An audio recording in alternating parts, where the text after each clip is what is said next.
Today, we're diving right into how we can become more confident.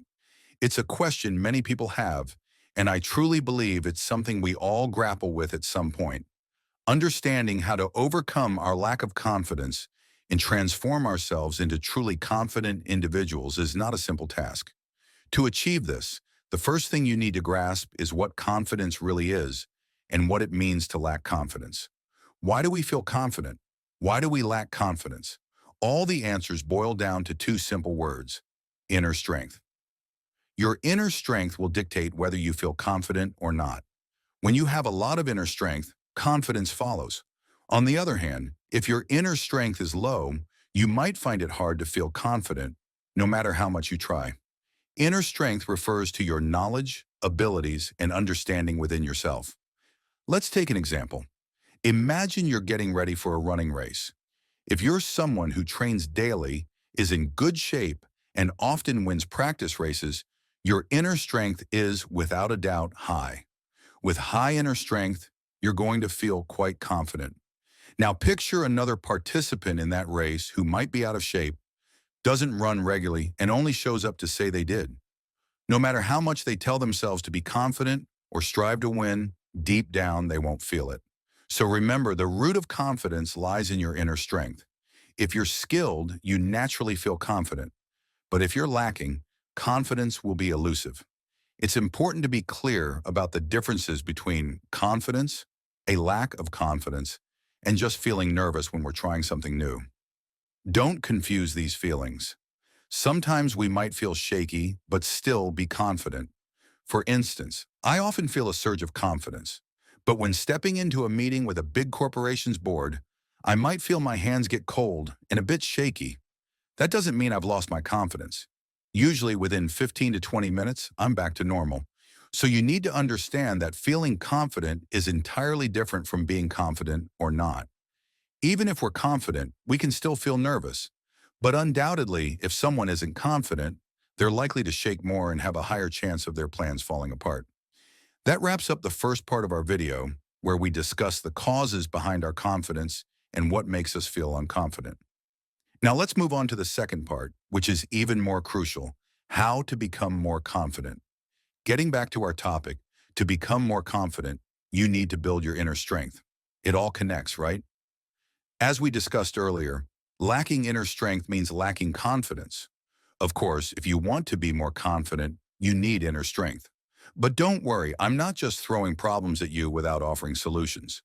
I'm here to make this video practical and meaningful, while keeping it simple enough for everyone to apply. So how do we boost our inner strength? You might be hoping for a magic wand or some quick fix to become confident instantaneously. If I had that secret, I would happily share it. But the reality is, changing overnight is very challenging. So please know, there's no shortcut or magic solution.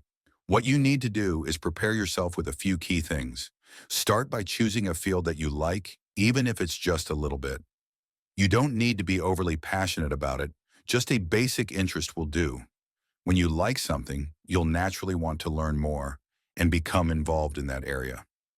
More often than not, we have interests that fade over time. So I'm not suggesting you start with a deep passion. I just want you to find something that sparks your interest and feels meaningful to you. That's your starting point. Once you've picked an area that you find appealing, dive in to enhance your inner strength in that field.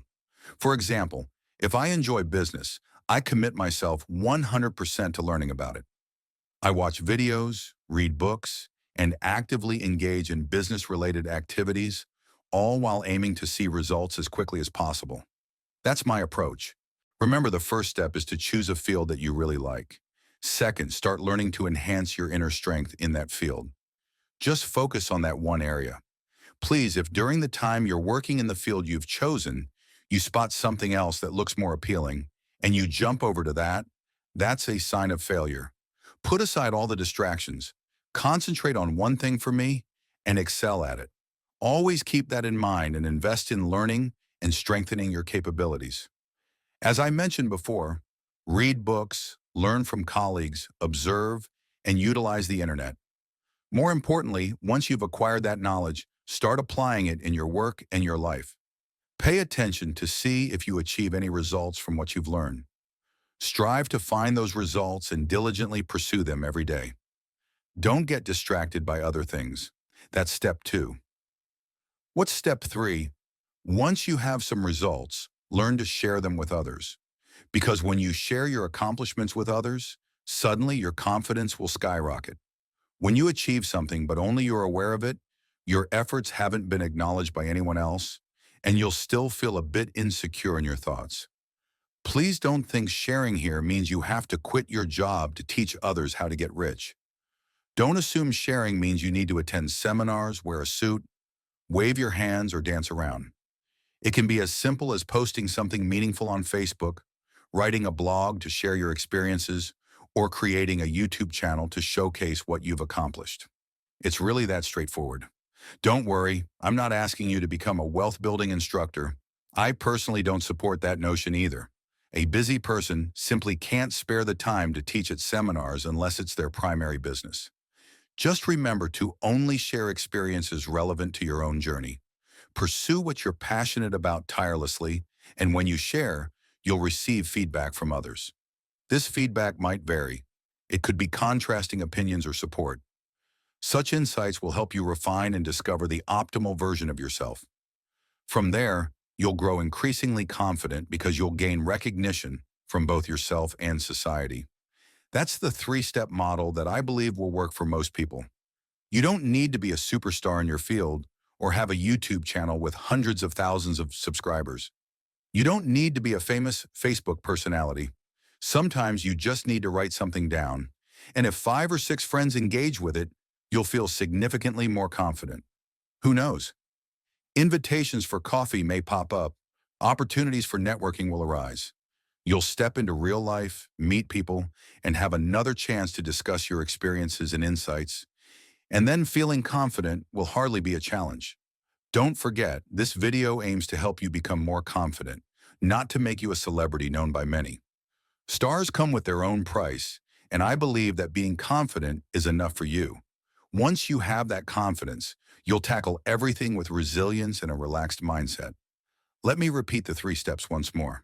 First, choose a field that you genuinely enjoy. Second, learn, pursue it with determination, and absolutely avoid switching to another field. Third, whatever you manage to accomplish, even if you face failures, start sharing it, whether on Facebook, your blog, or YouTube. Look for the feedback from those who read your insights. Those interactions will significantly boost your confidence. That's the formula I've applied, and at this point, I can confidently say that I am very self-assured. I hope to spread a bit of that confidence to you, encouraging you to become more confident. Thank you for watching this video, and once you feel more confident, let's share what we've learned in the comments below.